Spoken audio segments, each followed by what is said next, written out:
What's going on, everybody? I'm Jory Goodman, the Time Teller. So today we're going to have a bit of a laid-back episode, but it's going to be covering a topic that I think is pretty important because it's kind of encompassing a situation that many of us watch collectors have found ourselves in at some point in our watch collecting careers. And this is a question I get fairly regularly on each weekly live stream, and it pertains to wristwatches we have in our collections currently, but that we don't wear very much anymore. What do we do with them? Because often it's not as simple as just, yeah, I'm just gonna get rid of it. So I went into my notebook, that's right, very old school, paper and pen, and I've written down a few bullet points, some processes I've gone through within my own watch collection, and I'm even gonna have my editor Gato do some investigating, going way back into the archives of the Time Teller channel, sharing with you a watch that I really did love, but I found myself not wearing very much. So yeah, I'm going to share with you what I did in that situation, and maybe this will help you out at home. So let's just talk about that. It is 1:27 p.m.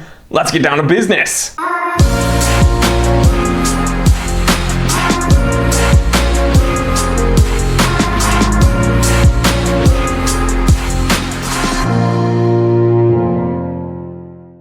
Okie dokie, so a watch we have, we love, but we don't wear much anymore. Do we get rid of it? Well, maybe, but there's a few things I think that we should do before that. Number one, wear that watch for a week straight. That's right, it might seem kind of crazy, but hear me out. A couple years ago on this channel, I did, well, it might have been only a year ago. I'm losing track of time. Wait, what will happen to the universe if the Time Teller himself loses track of time? Oh my God. Hello, darkness, smile. I'm depressed. All jokes aside though, it was like a year or two ago, I was doing a series on this channel wearing a watch for a week straight and then making an episode for you guys talking about what I learned about that watch. So it really is kind of an exercise that helps out a lot because there could be a watch in your collection that you've owned for a very long time, but when you wear it for a week or so straight, you really find all these little nuances, things you didn't really think about, and it forces you to really just learn about that watch. And this is particularly helpful for people like me that have a fairly extensive watch collection. You know, when you have a bunch of watches to choose from, sticking with one watch for a week straight really forces you to nitpick and see what it's like day to day. So I know a bunch of you guys actually own way more watches than even I do. So yeah, try it out at home and let me know which watch you picked and what you learned about that watch. But okay, let's say you took that watch, you wore it for a week, and you're still maybe a bit on the fence. You're still not wanting to wear it any more than that. Well, let's move to step two. Change the strap. That's right, sometimes changing a watch's strap just breathes new life into that watch. I cannot tell you how often I change straps on my watches and it makes that watch feel like a brand new watch. It's weird how that works. And this is a tip I give to people who kind of have a smaller collection but want to feel like they have more watches. I say just get a few straps for those watches and it kind of makes that watch collection more versatile. For instance, my Rolex Date 1500, let's say that's the only watch I ever owned. I could put it on the Oyster bracelet and it could be sporty. I could put it on a leather strap and it could be dressy. I could put it on a NATO strap and it can kind of be more of an everyday watch. So guys, I'm telling you right now, changing straps on your watches is kind of like a cheat code to unlock new life into that watch. So if you're on the fence about a watch that you found yourself not wearing very much, yeah, change the straps and see how you feel. Moving on to step number three. Now this one is going to take a little bit of reflection, a little bit of thinking. So you're gonna try to harken back to why you got that watch in the first place. Now guys, I'm telling you right now, there are a bunch of watches in my watch collection that were gifts. That's right, from Connie, from my parents. I'm gonna tell you right now that Certina DS2 Chronolympic chronograph, it's a badass watch that probably would have purchased myself anyway the more I learned about watches, but that was a gift from my dad, and that was a watch my dad got as a gift when he graduated college. So I think back to why that watch is in my collection and I realize, oh my gosh, there's a bunch of sentimental ties. My Seiko Alpinist, probably one of my favorite watches of all time, that was a gift from Connie. Oh gosh, sometime in my 20s, who knows, that was I'm aging myself a little bit. Hello, darkness, my old friend. I'm depressed. So I'm going to be honest with you, when a watch is a gift personally, it makes it a whole lot easier for me to decide whether or not I'm going to keep it. Like that Certina my dad gave me, there's no way I'm going to ever get rid of that. And when I think about the watches Connie's gotten me, there's no way I would ever get rid of those. But what about the watches you bought yourself? Still, if you're on the fence about keeping it in your collection, but you kind of feel guilty about just parting with it, think back as to why you got that watch in the first place. Where were you in that point in time? What did it mean to you to get that watch? What did it feel like when you were hunting that watch and when you finally got it in your collection? How did you feel? How did that watch make you feel? And would you be willing to, part with it? Which brings us to step number 4. Okay, so you've thought about that watch and why you got it in the first place, but now it's time to step back a little bit, look at your collection as a whole, and see, okay, if I got rid of this watch, what would take its place? For instance, my Rolex Explorer 2 16570, if I got rid of that watch, what would take its place? Well, the reason I got it in the first place was because I've never owned a GMT. It wasn't in my collection. I didn't have that complication outside of, G-Shocks with various world time functions. So I really, really wanted an automatic GMT. So if I got rid of that watch, let's say I've fallen out of love with that Explorer 2, let me look at my collection as a whole.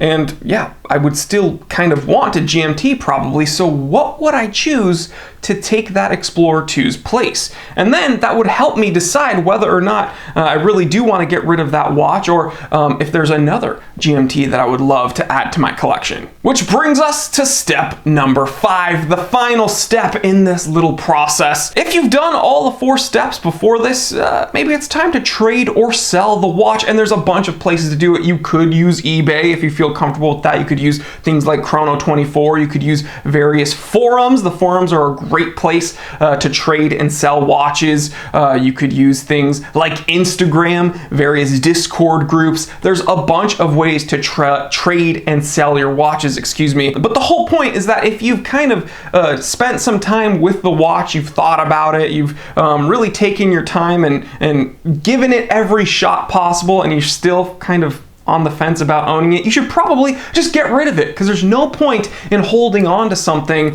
that you're not totally in love with. Just let it go, and then that'll free up some funds and some space in your collection to get something you really do want. It's funny, ever since I've gained any semblance of like a social media following, anytime I sell one of my personal watches, my inbox gets flooded like, oh my god, why did you sell that watch? Ooh, what's the gossip? What happened with that watch? Sometimes it's not anything terrible. It's just, I've fallen out of love with that watch. I've taken inventory of that watch and how it sits in my collection. I've thought about why I got it in the first place, and I've just realized, there's something else I want more than keeping that watch in my collection. So there's no point in having something sitting there collecting dust if you're not going to use it. Now, let's move on to the section in this episode where I make Gato go way back into the beginning of the Time Teller channel. Now, there's one watch that I purchased, and I'm closing my notebook because we're done with the 5-step program. There's one watch that I got at the beginning of this channel, I think right before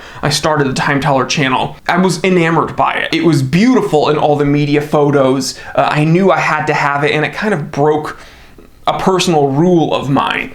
So you'll hear on this channel in multiple episodes that I'm not a big skeleton watch guy. Now, there's been some recent skeletonized watches that have kind of changed my mind. The Big Crown Pro Pilot X, it's the epitome of a skeletonized watch, and I'm in love with it. But I'm talking about the Hamilton Jazzmaster Open Heart. Now, it's a little bit more than just an open heart cutout. It is like partially skeletonized more than your average open heart. And it was beautiful.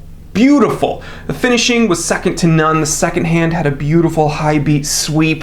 It was elegant, but still a little bit flashy. Gorgeous display case back. And I don't know if the mic's picking up, but there's a chopper going over my house. They're coming for me. Watch has found me. I'm still blocked on all their social media, by the way. We're gonna bleep out the name of Watch, and we're just gonna put watch subscription service over my mouth when I say it. Watch. Don't use watch. But back to the program. That Hamilton Jazzmaster Open Heart, I was in love with it. It was a beautiful watch. You know, it was one of these situations where it looked amazing. And then when I got it on my wrist, it was still a beautiful watch, but I just didn't love it on me. And so any chance I got, I would try to put it on my wrist, and then it was not for me. Now, I got the black dial rose gold tone case, and I think if I could do it over again, I would get the blue dial stainless steel case with a brown leather strap. I've seen those on Instagram and they look gorgeous. And you know what? That is a watch that might find its way back in my collection because it's beautiful. But again, the stainless steel finish, blue dial with a brown leather strap, that's probably how I'd do it if I could do it all over again. But what did I do? Well, you know, I wore it for a week straight. I still kind of fell out of love with it. I changed the strap on it. Still wasn't kind of working for me. I thought about why I bought it in the first place. The reason I got it was, again, because it looked beautiful. I'd never had an open heart watch. I'd never really had a skeletonized watch. I was a huge fan of Hamilton. I still am. But prior to that point, it was mostly, you know, Hamilton field watches that I've owned. So this was going to be the first jump into a Hamilton that wasn't like a dedicated field watch. And so then I thought, you know, if I had to get rid of this, what would take its place?